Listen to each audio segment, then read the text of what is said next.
एक गीत का फरमाइश है माइनर में, जो मेरे बड़े भाई दिल के धनी व्यवहार के बड़े ही अच्छे रंजीत भैया, जिन्होंने इस कार्यक्रम में हम सभी को बुलाए हैं।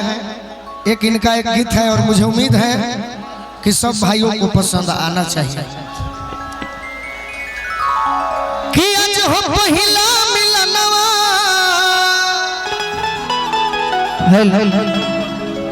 मिलल सजनी के सजनवा, हमार अंगे अंग गुलाब नियन खिलल बदनवा, और सुनी सुनी भगवान चंदन कुमार जी की ओर से पुरस्कार।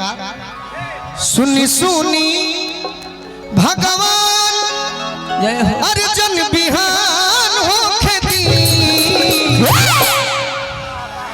ए मैडम, अरे मैडम, सुनी सुनी भगवान अर्जुन बिहान हो खेती। तनी खड़ा होके कहो कि आज राजा जी के कोरवे में जवान हो खेती। आज राजा जी के कोरवे में जवान हो खेती।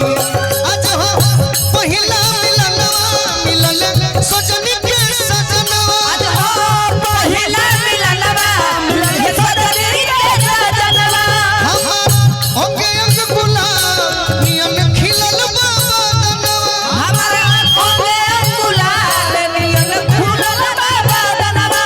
सुनी सुनी भगवान सुनी भगवान सुनी भगवान जन बिहान हो खेती। आज राजा जी के कोरवे में जवान हो खेती। आज राजा जी के कोरवे में जवान हो खेती। आज राजा जी के कोरवे में जवान हो खेती। आज राजा जी के कोरवे में जवान हो खेती।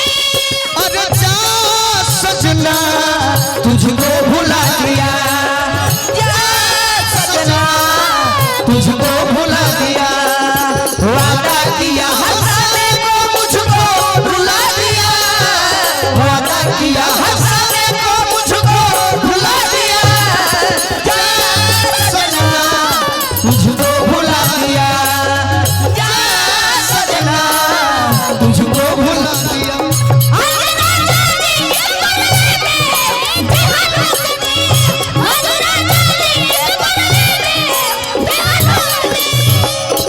लड़की कहते हैं कि भगवान जी, हे भगवान, अरे बाबा हरि हरि बड़ी सुंदर गायिका, अच्छा व्यवहार जिसके पास हो अच्छा वही एक अच्छा कलाकार भी हो सकता है। हमारी मित्र हैं ज्योति माही, जिनका आज के समय में हाँ श्रोताओं को काफी प्यार मिल रहा है, और इन्होंने मुझे पुरस्कार के रूप में हाँ प्यार दिया है, आशीर्वाद दिया है। नारायण जी की कृपा आप पर बनी रहे, देख ली पैसा अच्छा बाना, हमारा आपका मित्रता भी बना रहे। लड़की कहत दिया का कहत दिया, राजा जी के ओठवा में ओठ जब सोटी,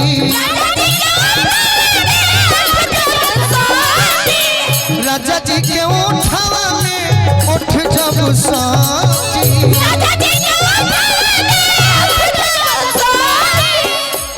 आर भूख भूख बड़ी हमरा दिलवा के पाती।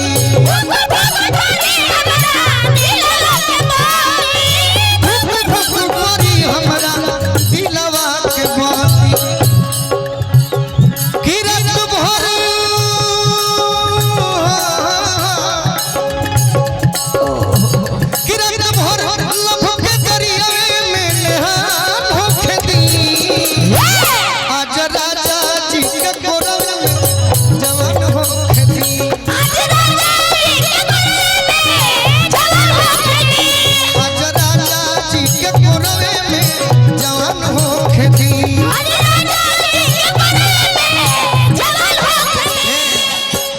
सबसे अच्छा धुन अभी के कुणाल भैया बानी और पूरा हमारा विभूतिपुर थाना के कितने नौजवान बानी। तो सबसे अच्छा गीत हुई जब से सिपाही से भइले हवलदार हो दुनिया पे बोली सैया हमार